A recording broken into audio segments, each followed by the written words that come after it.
l'oligarchie française et nos dirigeants africains corrompus parce que c'est trop facile de condamner le gouvernement français si on ne condamne pas nos élites africaines corrompues qui asphyxient nos populations, de Paul Biya à Fornia Silvé, à Patrice Talon, à Makia Sall de l'impérialisme, à Alassane Ouattara, etc.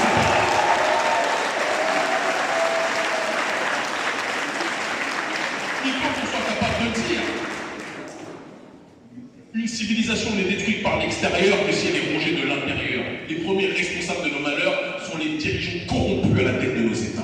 Il faut qu'on soit capable de le dire. Et Patrice Talon, le haut talon de l'impérialisme et de la France-Afrique, il faut qu'il sache que tôt ou tard, son talon risque d'être cassé parce que la souveraineté va arriver aussi au Bénin comme elle est arrivée dans les autres pays.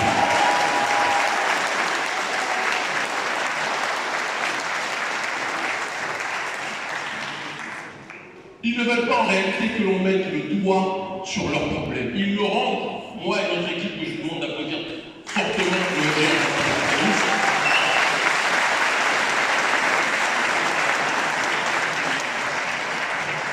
ils nous rendent responsables de la montée du sentiment anti-français. C'est quelque chose d'explicite.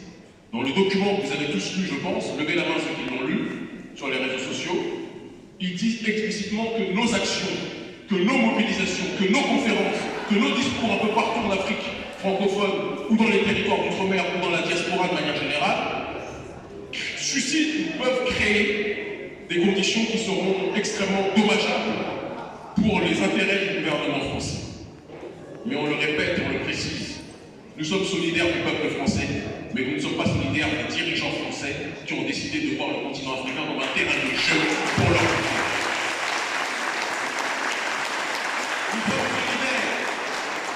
Nous sommes solidaires de tout le monde, que vous soyez chrétien, que vous soyez musulman, que vous soyez juif. Et je sais que les médias, ils ont décidé de nous créer un sida médiatique en disant « Ah, il est antisémite ». Non, non, non. On sait que dans ce pays, dès qu'on prononce ce mot-là, tout le monde s'écarte. Je ne suis pas antisémite. Et je le dis les yeux dans les yeux. Tout a commencé quand une milice extrémiste a tabassé des Noirs lors des manifestations en commémoration de la mort d'Ilan Halimi. La FDJ et le Beta sont des milices protégées par le gouvernement français. Ils ont tabassé des Noirs en disant Youssouf Fofana, sale noir, des Juifs en ta peau. Et tous les éboueurs noirs qui étaient là lors de cette manifestation étaient tabassés par eux. On a eu des échos de ça, les enfants de ces éboueurs sont venus nous voir. On a dit à la Ligue de défense juive qu'on n'était pas d'accord avec leur démarche, on a décidé d'aller les voir. Et lorsqu'on est venu, la rue s'est ouverte comme la mer Rouge devant Moïse, ils sont tous rentrés dans les restaurants à Falafel, pris de peur. Tout le monde sait qu'il n'y a eu aucune violence ce jour-là, contrairement à ce qu'ils font croire. Nous n'avons pas été condamnés pour ça. On a eu des condamnations, mais pas pour ça. Et par la suite, Sarkozy, en surfant sur cette affaire, en voulant séduire l'électorat juif, nous a présentés comme des nazis noirs venus pourtant sans armes, et d'après le franciscain des Orphelins, sans commettre d'actions antisémites ni d'actions violentes. Il a criminalisé notre démarche, il nous a présentés comme des nazis noirs. Et par la suite, on a dit, c'est vrai, que les institutions internationales liées aux accords de Bretton Woods sont tenues par des dirigeants occidentaux qui font connaître des conditions de vie tellement extrémentielles à notre population africaine, en comparaison, même l'immonde camp de concentration d'Auschwitz, comparativement à ce qu'on connaît, ça peut paraître comme un paradis. C'était très risqué de dire ça, c'est vrai. C'était très provocateur de dire ça, c'est vrai.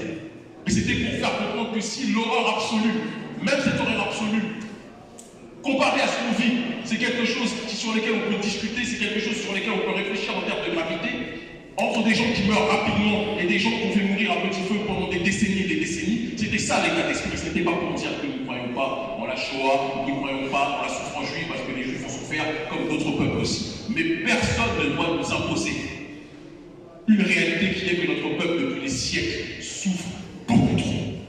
Et s'opposer à cette souffrance, s'opposer à cette répression, s'opposer à cette oppression ne signifie pas que nous nions les souffrances des autres, mais il va falloir que le gouvernement français accepte aussi que les Noirs parlent en leur nom, que les Noirs parlent, que les Noirs parlent de la répression, que les Noirs parlent de la discrimination.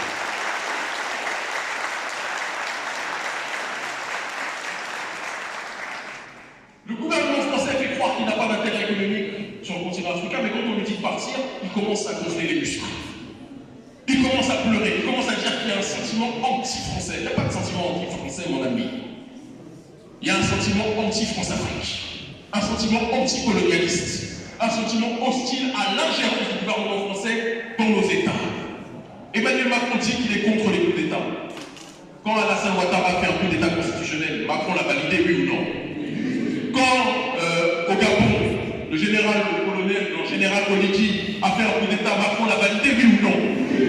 Quand au Tchad, Mahamat Kakadebi a fait coup d'État après la mort de son père, que certains disent être un assassinat, Macron l'a validé, oui ou non? Donc pourquoi il y a un coup d'État qui est validé et il y en a un autre qui ne l'est pas? C'est-à-dire que le gouvernement français agit non pas en fonction de principes politiques, idéologiques, mais en fonction de ses propres intérêts pécuniaires. Et c'est important que l'on puisse le rappeler. Et Macron est stressé, Darmanin est stressé, ses petits chéris, Stéphane Séjourné, Gabi Attal sont stressés.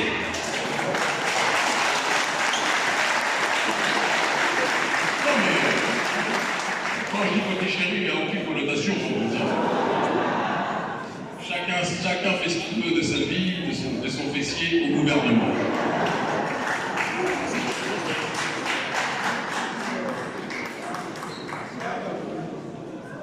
Faites attention, il y a le quotidien Yann Barthès, ils vont transformer ce qu'on dit, ils vont nous dire qu'on est des homophobes ou je ne sais trop quoi, alors que nous, il n'y a pas d'homophobes ou d'homophiles, il y a l'amour de la vérité, il y a l'amour de la justice, quelle que soit votre règle, quelle que soit votre loi, quelle que soit votre... C'est pas notre problème ça.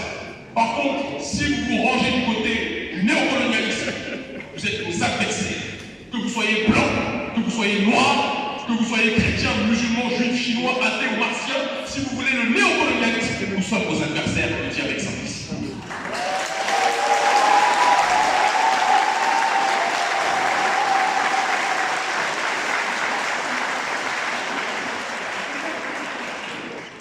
Lorsque nous avons commencé à mener nos actions de mobilisation contre le néocolonialisme sur le continent africain, au départ, le gouvernement français rigolait. Il disait ils n'arriveront à rien, ce sont des populistes. Au bout de quelques mois, ils ont vu qu'on commençait à réunir des milliers et des milliers de gens un peu partout en Afrique francophone. Ils ont vu qu'au bout de quelques mois, que les milliers et milliers de gens associés justement à la dynamique des réseaux sociaux, ça devenait des millions de gens qui commençaient à se mobiliser et ils ont commencé à prendre ça beaucoup plus au sérieux. Au départ, ils niaient, après ils niaient moins, et maintenant ils ont une démarche de criminalisme. Il faut qu'ils sachent une chose. La génération qui est la nôtre est une génération qui ne craint pas nous. Nous sommes nés dans leur système. Nous avons grandi avec eux. Nous avons grandi en s'asseyant dans les mêmes toilettes qu'eux, en allant dans les mêmes restaurants qu'eux, quand on n'était pas recalé à l'entrée, en allant dans les mêmes boîtes de nuit qu'eux, jusqu'à ce qu'on comprenne que la discrimination qu'on subissait était une bénédiction parce qu'on aime danser avec des gens qui ont le rythme comme nous.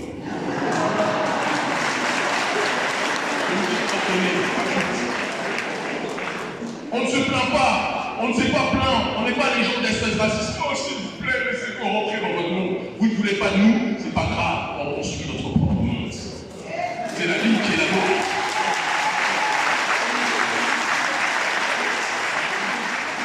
Et ceux qui sont parmi les Français, qui ne sont pas dans une démarche de nous repousser, de nous exclure, sont des gens avec qui on peut être en fraternité, en amitié. On a été défendu par Juan Branco, qui est un ami, un homme blanc, pur jus, qui se bat pour la justice, quelle que soit sa couleur. On n'est pas d'accord sur tout, mais on peut avoir des points de convergence face à la lutte contre l'impérialisme. Il ne peut pas connaître la France des Noirs, mais il sait ce que signifie le système égalitaire et il comprend la nécessité de lutter contre cela. Nous revenions de Guadeloupe et de Guyane. Territoires qui sont aujourd'hui des territoires colonisés au XXIe siècle comme jamais. Des territoires où on a empoisonné la population avec le chlordécone. On a détruit des générations en les empoisonnant de manière licite aux yeux du gouvernement sans que ça crée une insurrection. Ces territoires sont des territoires aujourd'hui qui subissent un repeuplement. On pousse la jeunesse qui vit dans ces territoires à être dans une dynamique de chômage.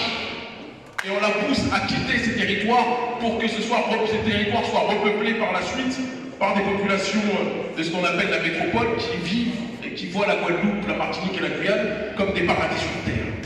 Quand on dénonce cela, ils disent que nous sommes anti-français. Je ne comprends pas.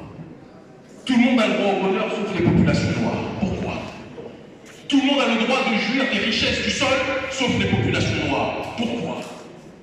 Quand en Afrique francophone, de manière générale, nous avons mené une mobilisation pour pousser le processus d'autodétermination et de décolonisation, parce qu'on estime que sur la terre, chaque peuple doit bénéficier des ressources et des richesses issues de son sol, et qu'il est normal qu'on ait plus d'entreprises africaines que des entreprises françaises, qu'il est normal que les marchés soient confiés à des opérateurs économiques africains plutôt que des opérateurs économiques français. Lorsqu'on dit ça, on devient anti-français. En fait, c'est comme si le nègre a été programmé par l'oligarchie pour aimer tout le monde, à l'exception de lui-même. On doit accepter.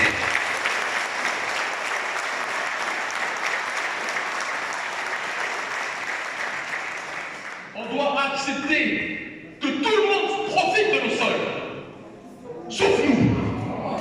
Et là, on est des bons nègres. Là, on est des agents du développement.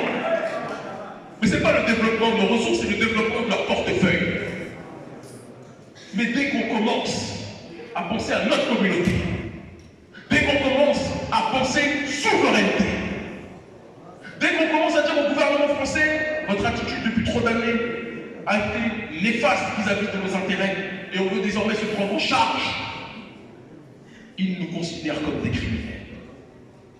Un peu comme une femme qui serait battue, ou un homme qui serait battu pendant des années, qui à un moment donné décide de demander le divorce.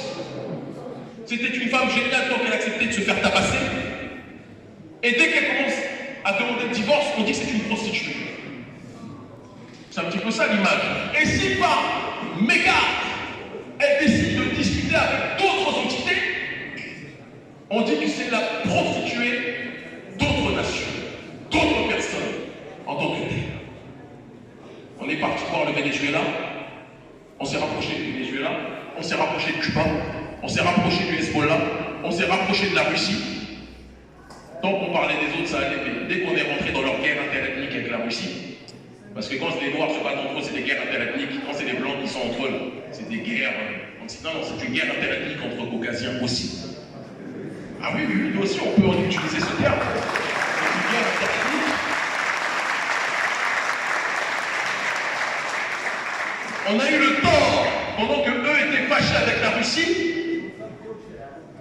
d'accepter des invitations de la Russie, comme on accepte des invitations plus fréquentes d'ailleurs du Venezuela, de Cuba, du Hezbollah, de l'Iran, etc.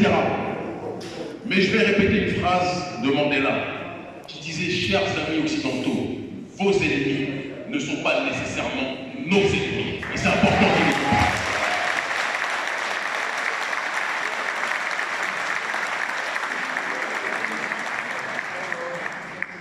Depuis la période des indépendances, l'Union soviétique a soutenu les mouvements de libération, vrai ou faux? Tous les leaders des indépendances, ou la plupart d'entre eux, ont eu besoin d'un soutien logistique pour résister à la puissance coloniale qui voulait les asphyxier. Ils se sont rapprochés de Cuba, ils se sont rapprochés de l'Union soviétique à l'époque, et c'est un continuum. Est-ce que cela signifie que, en étant dans une dynamique d'appliquer les règles de la multipolarité, nous pensons que la Russie doit être la nouvelle entité, ou l'Iran ou le Venezuela doivent être les nouvelles entités qui doivent coloniser notre peuple américain? On l'a dit, on était des invités d'honneur au Parlement russe, vous pouvez trouver ça sur Internet. On a dit que si la Russie ou la Chine font l'erreur de faire avec les Africains ce que le gouvernement français a fait, nous les combattrons. Nous sommes très clairs.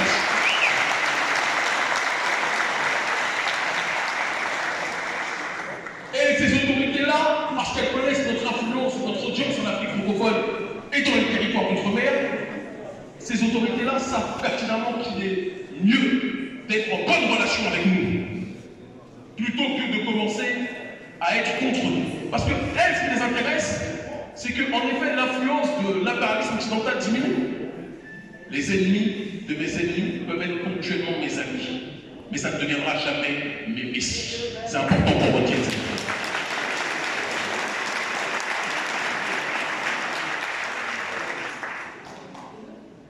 L'ONG Urgence panafricaniste, mais aussi les autres acteurs en première ligne dans ce combat, notre sœur Nathalie Yang, qui demande d'applaudir fortement.